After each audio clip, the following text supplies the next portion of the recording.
strikes on southern Gaza today. A military official has accused Hamas of violating the ceasefire, claiming it has attacked Israeli troops. Now, two Palestinian eyewitnesses has said that fighting erupted in Rafah, in the southern part of the city, still under Israeli control, before the airstrikes followed. The Israeli official has stated that Hamas fighters had opened fire using snipers and a rocket-propelled grenade in an area east of the Yellow Line, calling it a bold violation of the ceasefire. The official did not confirm the airstrikes directly, but warned that such actions threaten regional stability.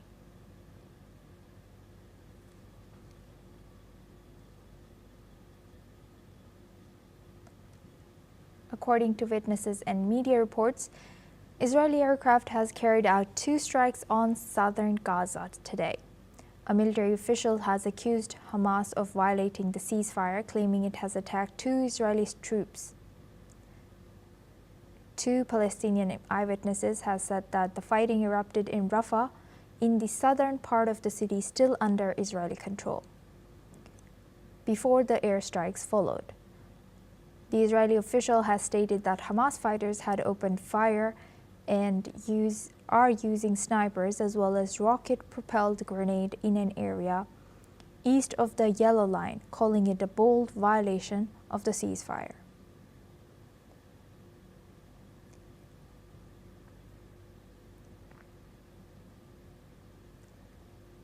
The official did not confirm the airstrikes directly, but has warned that such actions threaten regional stability.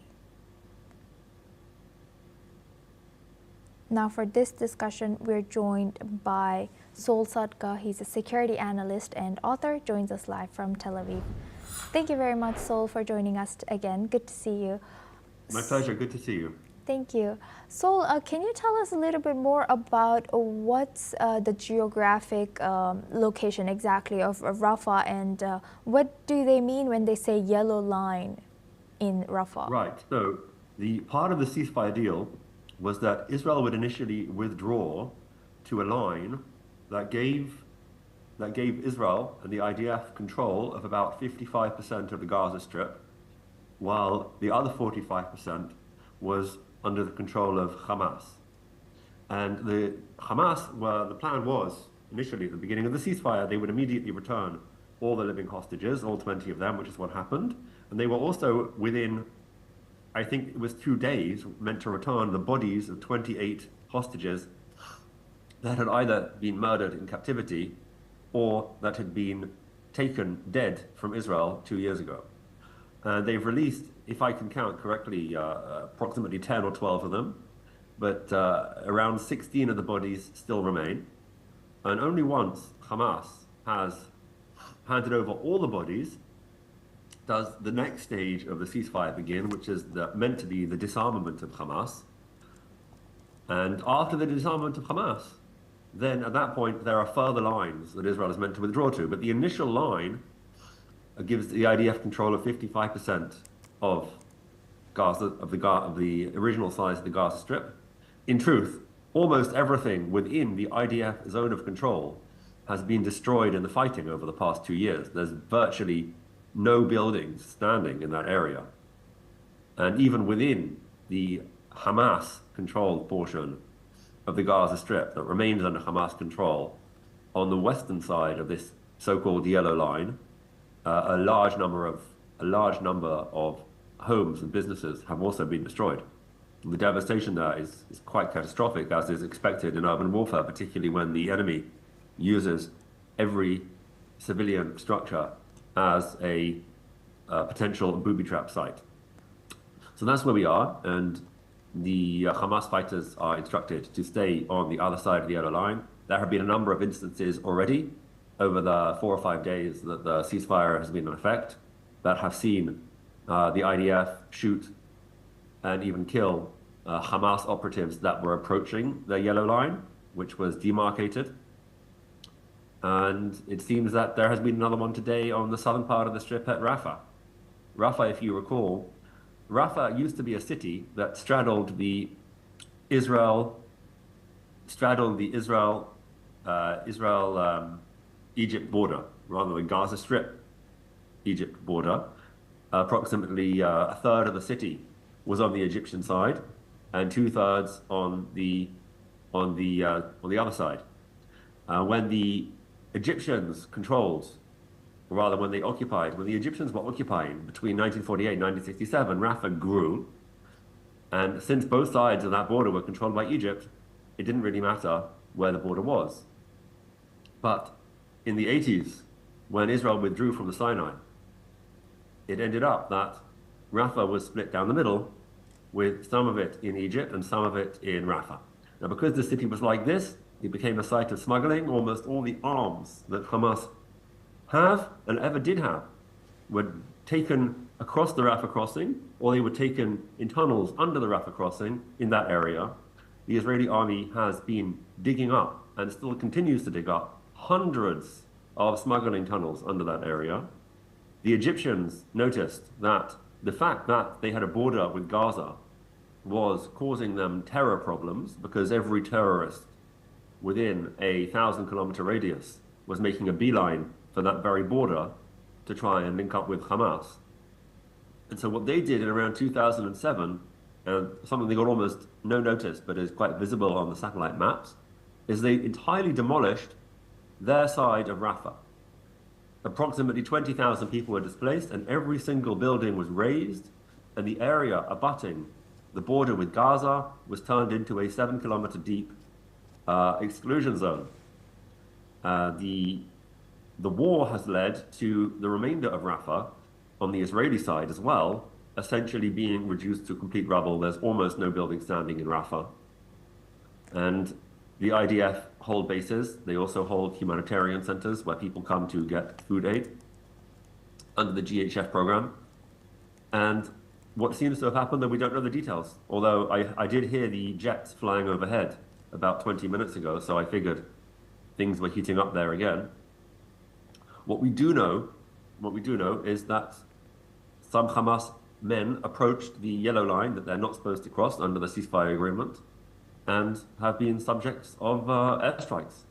And I'm sure the details will emerge. Yes, so thank you for that thorough explanation for my question. And also looking at today's news that has come in, there are still a lot of sticking points and challenges to this fragile ceasefire, but one of them is demilitarization of Hamas, right? How do you think, how is it going to be, and do you think there is any international power that can make sure that demilitarization, Hamas does demilitarize, or de-armament takes place? It's a very, very sad time. It's what I've been saying since the ceasefire was signed, that once the hostages are released, Hamas will still exist in a very denuded form compared to what they were, perhaps down 90%. But that 10% is still sufficient to pose a threat, but a threat only to Gazans. They really have no way to project power across the buffer zone with Israel. 10,000 Israeli troops will be stationed around that line, around that yellow line, or whatever line is withdrawn to in future, in perpetuity, and that's not a problem for Israel. They have a standing army that can do that. But Hamas will remain if they are not disarmed. And the Gazan people who live there, 1.5 to 2 million people in the Gaza Strip, are now controlled by them. And they have everything to fight for. And the Gazan people do not have weapons to fight even the 10% of Hamas that remains. So Hamas has been reduced to what I call a Gazan people's problem. That's all they are. That's all that's left of them. And who is going to disarm them? Who is going to disarm them? Well, the IDF certainly has no interest in disarming them. They don't really care who runs the rubble of Gaza, as long as they have no ability to attack Israel. And I guarantee you that there are no Arab armies in the world who have the willingness, or perhaps even the ability, to go into Gaza and start fighting Hamas terrorists and losing their own troops. So who's going to do it? The Western nations aren't going to do it. The only nation that could have defeated Hamas completely was the IDF. The IDF could have done it. And if the war would have continued for a few more months, that probably is what would have happened, and that would have led to the freedom of the people of Gaza, a genuinely potential for a what they call a free Palestine, in inverted commas. That unfortunately looks to me very implausible. I just don't see, when you game it out, how that will end up happening at this point. I don't see how. I've got to tell you the truth. And to me, Yes. the things in Gaza, the future looks extremely bleak for them. I feel very sorry for the Gazan people, even though so many of them celebrated October 7th. I feel sorry for many of them because I don't see how they can get out from under the kosh of their Hamas rulers, who no one in the world right now has a sufficient motivation. There are motivations, but insufficient motivations to be willing to lose men fighting them, to remove them from their last vestiges of power.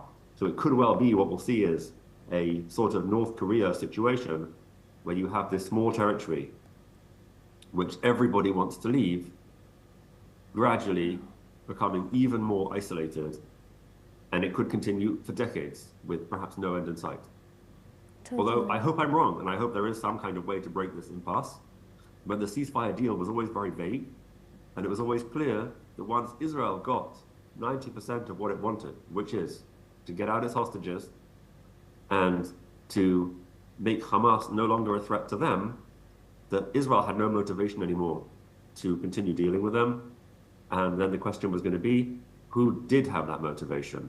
And so far, it's becoming clear that the answer is really probably no one. Right. Absolutely. Thank you for sharing that analysis. Thank you very much, Sol Sadka, for joining us and sharing that insight as a security analyst.